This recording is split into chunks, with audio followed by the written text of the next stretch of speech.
Today on the Trent Out Loud Podcast. Does Onlyfans make you feel comfortable, and does it make you feel like you may want to get into the sex industry? What up? It's your boy Trent Out Loud, and I'm back with another episode. Let's go. All right, you guys, I got a good show for you guys. Yesterday I was tired. I told you I just got off my flight from Tampa, but I'm back. I got my energy back. I got a good show for y'all. Let's get into it, baby. So I don't have that much entertainment news. I have more like question topics, which I think is good. Sometimes I get sick and tired of like the celebrity news. This is happening with Diddy. This is happening with LeBron James. It's kind of just like following up. So I'm always going to do entertainment news because I do like it. I enjoy it. But, I'm going to try to do more like half and half instead of just talking about celebrities all the time. Anyway, so we are going to talk about Jully Black, stack dating three men in one day. We're going to talk about Helene Boudreau, aka IAMHELY, having a surgery to bring herself back to being a virgin again. Rubi Rose, a crazy fan of hers on Onlyfans, spending close to $90,000 on her. And Natalie Nunn getting refused by a restaurant in Washington, D.C., claiming that she's a black woman working on a black Zeus network. That's why she's going to be refused. So we're going to talk about all these subjects. Tune in, strap up, let's go. All right, let's start out with Queen Jully Black. For those of you who don't know, any Canadians out there who don't know this name already, you should know. She is the queen of R&B, the Canadian queen of R&B.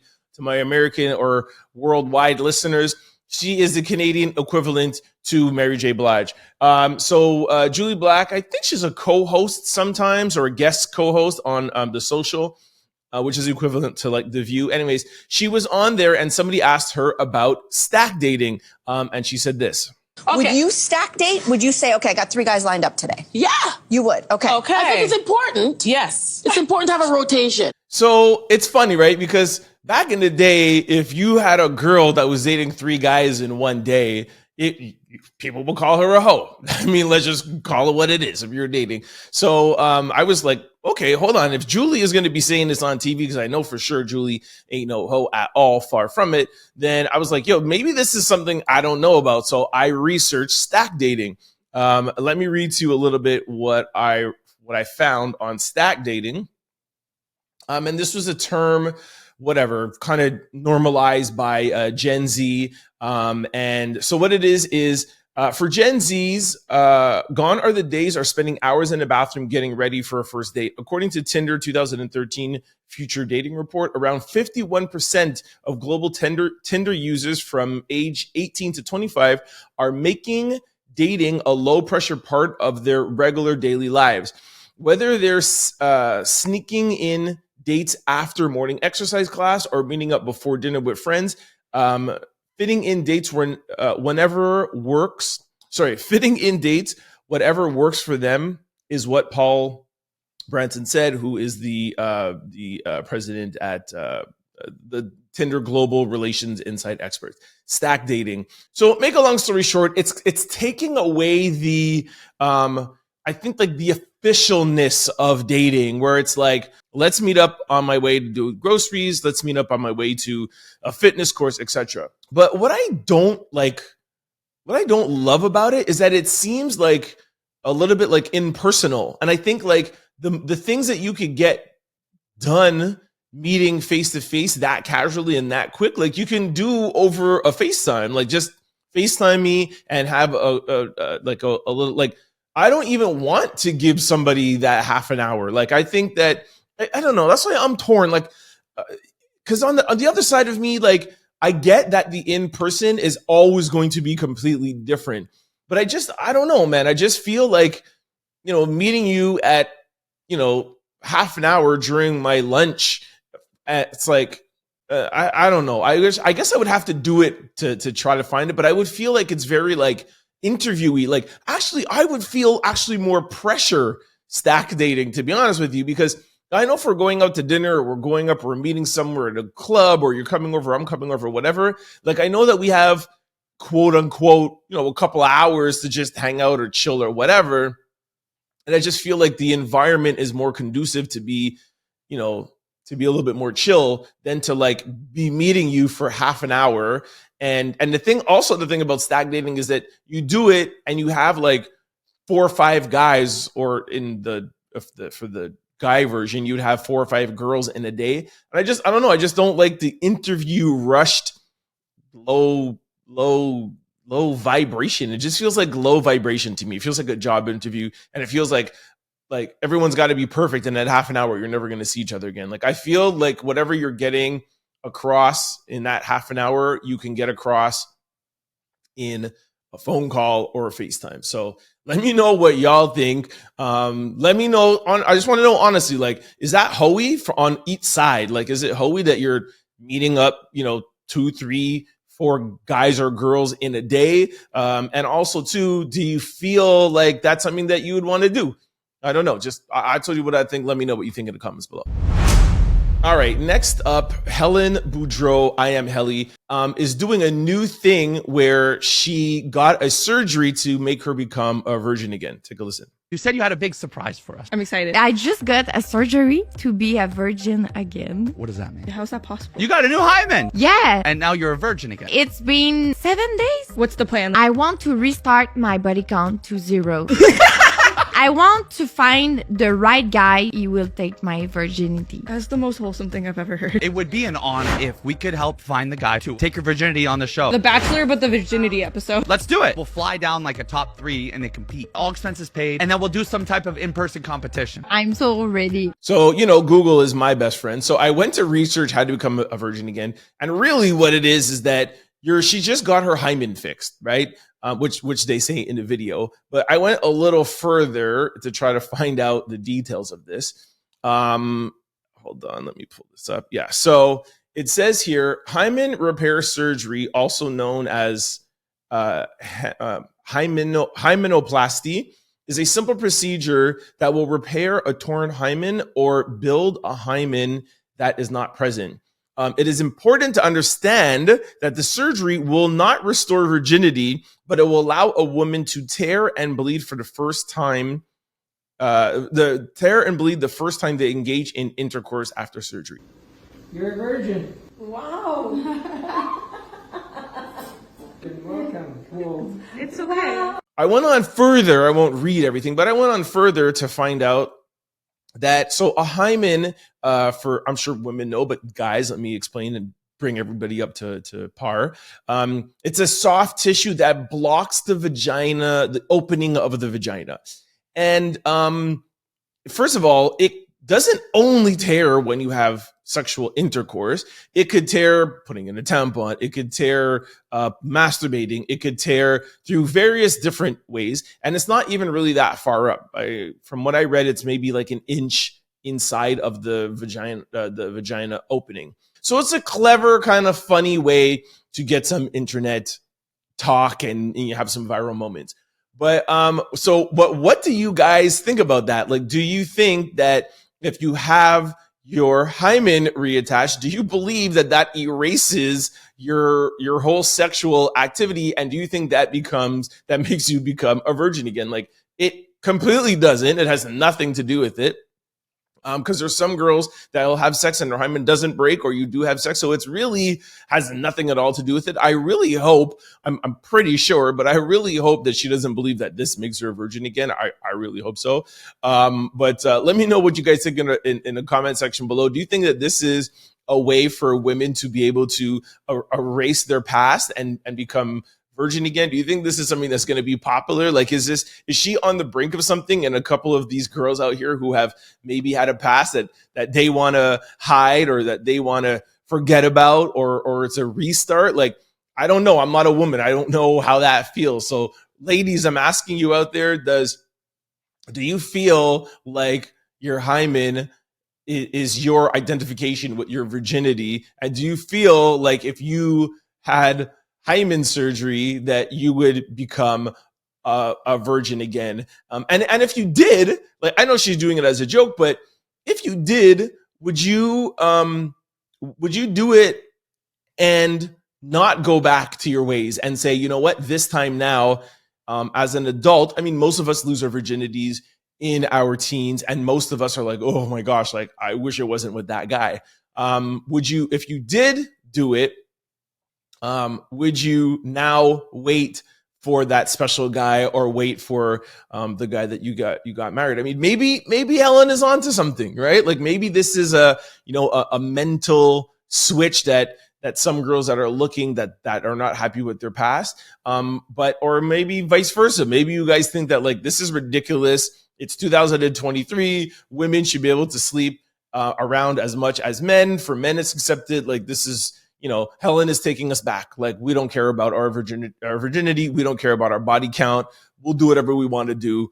You men go out and get a surgery to kind of reverse your virginity. Are we putting too much pressure back on women, or is this taking women back to the olden days where they were discriminated against for their body count?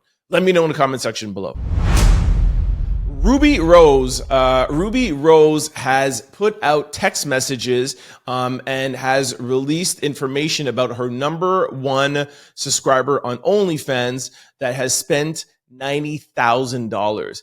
It got me to thinking, like, women back in the days when they had prostitution or even when they were in the strip clubs, there was danger around for women that were in the prostitution industry or just in the sex industry altogether. Even in the, from magazines, Hustler and Playboy, in the porn industry, there's always some sort of element of danger and pressure. And there's also an element of 95% of the time, a man taking a big cut of your money. So, does this make it more comfortable for the average woman out there to go onto OnlyFans? And do you think that this would would this make you feel more comfortable to get in the sex industry? Because when you think about it, she's not having sex with anybody else. I mean, let's just take her for example, okay? Like Rubi Rose, she's not having sex with anybody on her OnlyFans. She's connecting with her fans over the internet. They get to text her, they get to request from her, they get to FaceTime, but she doesn't have to touch them. There's no danger. There's nobody taking a cut except for OnlyFans, but you're in 100% control of your body. People are getting pictures and videos of you, but do you still feel like that's prostitution? For sure, it's still the sex industry, but I'm curious, does that make the average girl out there who would have those worries of, man, I don't want somebody touching me. I don't want a strip club. It's not dancing on stage, right? There's guys groping you. There's guys touching you. There's, the club owner forcing you to go up on stage. There's so much behind it that I'm sure there might be some women out there that will like, if it wasn't for that, I wouldn't mind just showing my naked body. So that's my question. Like, does OnlyFans make you feel comfortable, and does it make you feel like you may want to get into the sex industry? It's hard for me to answer these questions. I'm not a girl, but I think that would definitely make me feel comfortable. And I don't know, it's like, do you look at somebody who's on OnlyFans the same way that you look at a girl in a strip club, or that you look at prostitutes? Like, is there a difference between a girl who's sleeping with somebody, that's allowing somebody to penetrate her, versus somebody who's just taking up their phone, putting it on a tripod, FaceTiming with dudes that are sending them $20,000, $30,000. A lot of these girls just send them voice notes. A lot of these girls are, pictures of their feet, or even more risque. I think that's what Iggy Azalea does, is that she doesn't do naked, but she does very, very, very like pictures that wouldn't be allowed on Instagram, but they're not naked. So I don't know. I don't know. I'm not a woman. As a man, I could say if I met a woman that was doing escorting or doing prostituting versus OnlyFans, OnlyFans with no contact, like I would definitely think that that's a different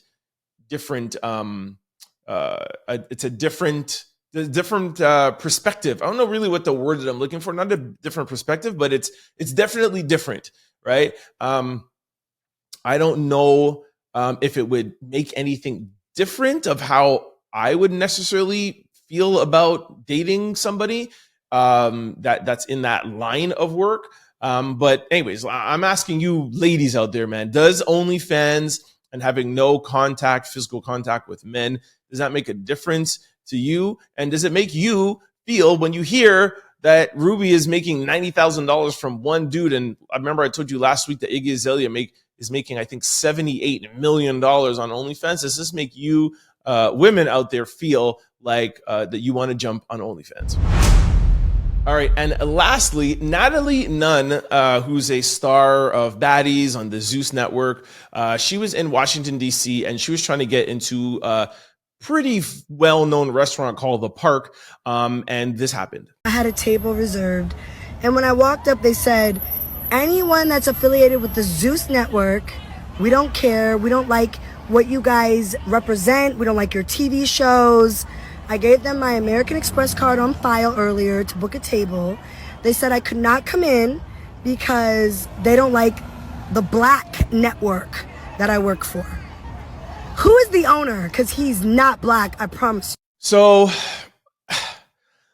I'm going to say that I feel like the club, like the restaurant was wrong in this situation. And let me tell you why.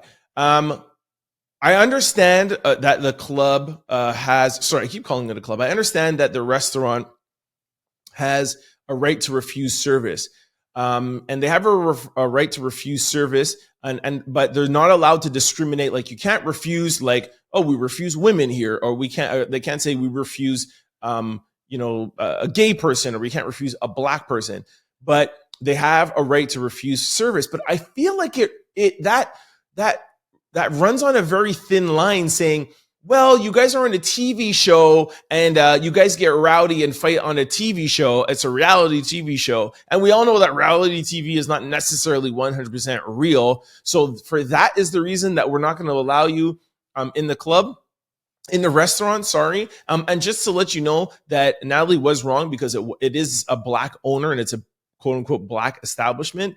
And then also too, like, I don't like that. Like, Black people can't be racist. Like, when people talk about this story, they're like, well, they can't be racist because, they're Black. You know what I mean? So I just feel like this kind of stuff opens the door for more gray area. You know what I mean? And now it's like, well, if you can refuse Natalie Nunn and her team at the Zeus Network, and we could ban that out, like, who's to say that you can't ban out, like, oh, well, skateboarders or people, you know what I mean? Like, oh, this is a rowdy bunch. Like, you know what I mean? Like, or, oh, you guys are graffiti artists. I don't know if I'm giving the best example, but you can't judge a class of people and say that, like, oh, you can't discriminate against somebody being gay, but you can discriminate against somebody who, has a TV show that they're known to scrap and fight, right? That's like, I mean, like, oh, we don't have boxers here because we're banning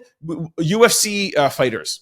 No, these guys are crazy, man. They're in cages ripping each other's heads off. Like, you're telling me that Natalie Nunn and her team don't know that the cameras are not on and you're not recording. I just feel like it opens the door and could set a new precedent where they could use this as an example to say, well, if you could have that set of people that are not allowed in, then we can have that set of people. And then you're going right back to slavery days when, Black people couldn't go into certain restaurants or Black people couldn't sit at the front of the bus. I just feel like that opens it up. Like, for me, what I would do if I was the restaurant owner, I would say, hey, we have no problem. Thank you guys for joining us and coming, et cetera, et cetera.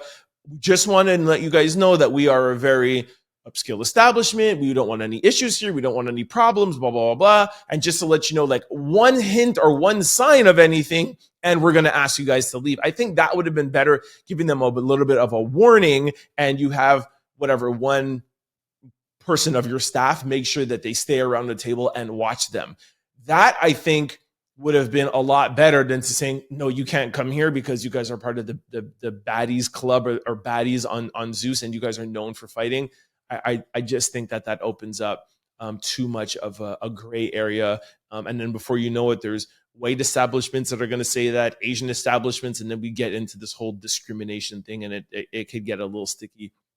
Let me know what you guys think about that below. And just let me know if you think that if Natalie was wrong, you think the park was wrong, or you think I'm wrong. Let me know. Don't forget to like, comment, and subscribe. It's your boy, Trent Out Loud. Peace! Go to signupexpert.com/Trent.